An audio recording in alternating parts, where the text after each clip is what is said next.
time ever I'm doing this, first of all. And this is totally spur of the moment. So I apologize to everyone that I interrupted as I was scattering around and trying to get things, but I wrote some notes down. I'm a teacher. I am originally from Bayonne, and I moved here 3 years ago from Bayonne.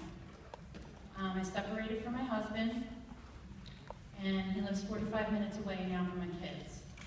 I brought them here because of the school system.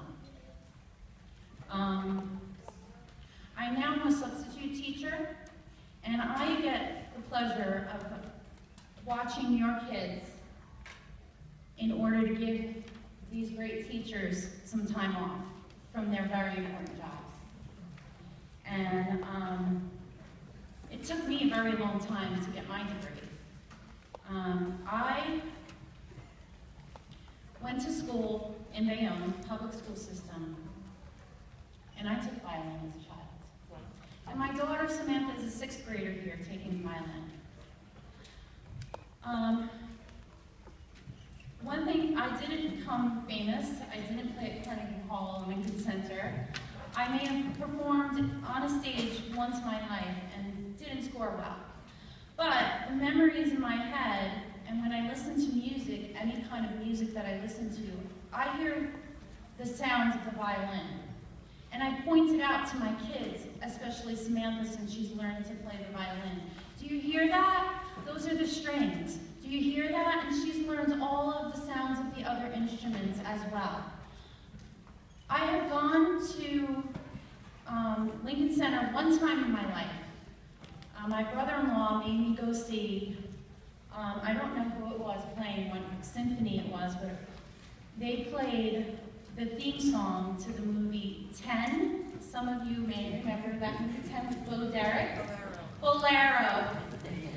And because it was familiar to me, I was probably a young teenager at the time, maybe 19, 20 years old. And my sisters are much older than me, so my brother-in-law, they kind of knew the movie. So it wasn't about the movie, it was about the music. I remember the visual effect of Bo Derek on the horse as they played that song, Bolero, in the background. And when I sat in Lincoln Center and I heard it firsthand, it completely moved me. I want to share that experience with your children, and I want to say thank you so much to Ms. Santora for doing such a great job. And the reason why I became a teacher, I'm a pre-K teacher. I started teaching. My master's degree, it took me a long time. I'm going to try to make this short because I know everybody wants to go. It took me 8 years to get my bachelor's degree in business management, working full-time in the city, going to school part-time at night, paying it for myself. I got tuition reimbursement from Merrill Lynch at the time.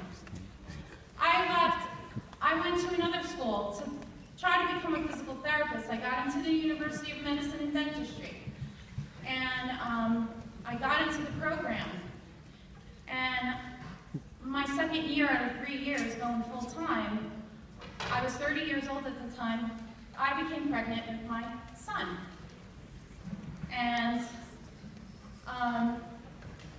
unfortunately, I was given the opportunity to take a year off from school by the directors of the university to bond with my son. And when I was supposed to return the following year, they wanted me to work at St. Barnabas in the burn unit in that hospital, rotating around to every department in the hospital. From the burn unit to the orthopedic department, broken legs, hip surgery, trying to reform. Basically, let me cut this short, but I wanted to touch the lives of somebody. I wanted to make a difference in someone's life. That was my passion. Thank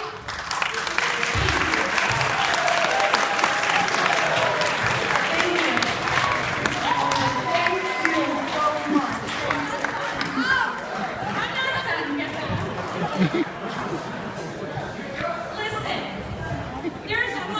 quote. This is my favorite quote. I don't know who wrote it, but I see it written on the internet and in restaurants. I saw it for the first time in a bathroom in a bar. And it's called,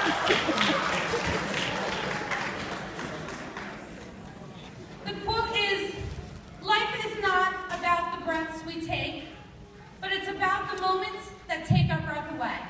Tonight, Mrs. Santora and 6th, 7th, and 8th graders, you guys have taken my breath away.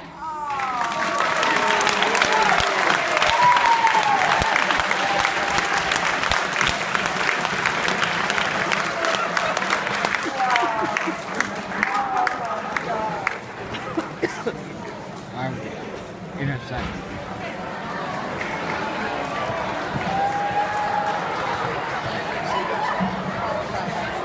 Wow.